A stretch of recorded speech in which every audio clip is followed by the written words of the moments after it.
ভারতের পশ্চিমবঙ্গে মুখ্যমন্ত্রী মমতা বন্দ্যোপাধ্যায়ের পদত্যাগের দাবিতে বিক্ষোভে উত্তাল রাজধানী কলকাতা সহ বিভিন্ন এলাকা। মঙ্গলবার দুপুরে রাজ্য সচিবালয় নবান্ন ভবন অভিমুখে পদযাত্রাকে কেন্দ্র করে পুলিশ বিক্ষোভকারী সংঘর্ষে রণক্ষেত্র হয়ে ওঠে গোটা এলাকা। শিক্ষার্থীদের অরাজনৈতিক সংগঠনের শুরু করা এই অভিযানে পুলিশ বাধা দেয়ায় শুরু হয় দুপক্ষের মধ্যে ব্যাপক সংঘর্ষ। পরিস্থিতি নিয়ন্ত্রণে টিয়ার গ্যাস ও জলকামান ছুড়েছে পুলিশ। এমনকি পুলিশকে লক্ষ্য করেও ইটপাটকেল ছুড়েছেন বিক্ষোভকারীরা। এতে করে কলকাতার রাস্তায় রাস্তায় তৈরি হয়েছে বিশৃঙ্খল পরিস্থিতি। আন্দোলন ঠেকাতে নবান্নের চারপাশে দুর্গ গড়ে তোলে পুলিশ। যে কোনো দিক থেকে সচিবালয়ের প্রবেশ মুখে ব্যারিকেড সহ মোতায়েন করা হয়েছে ৬,০০০ পুলিশ। এরপরও বিক্ষোভকারীদের একাংশ নবান্নের প্রায় দোরগোড়ায় পৌঁছানোর পর হাওড়ার শরৎ চ্যাটার্জি রোডে তাদের আটক করে পুলিশ।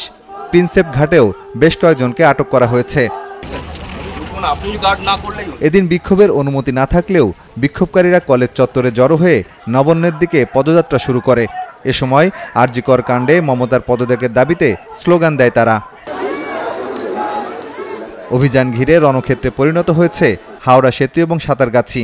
এ সময় ইটের আঘাতে কয়েকজন পুলিশকর্মী আহত হয়েছেন।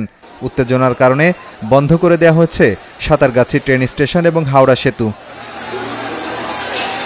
শাসক দল তৃণমূল এবং সিপিএমের অভিযোগ, শিক্ষার্থীদের আন্দোলনে বিজেপি এবং আরএসএস কর্মীরা বিভিন্ন জেলা থেকে এসে যোগ দিয়েছে বিক্ষোভে।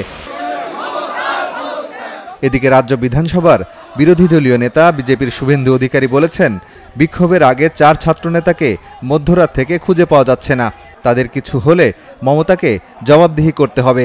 একই সাথে তাদের মুক্তির দাবিতে লালবাজারের পুলিশ অফিসে যাত্রা শুরু করেছে বিজেপি।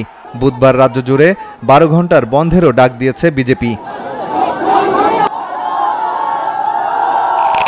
মাহফুজুর রহমান, ৭১।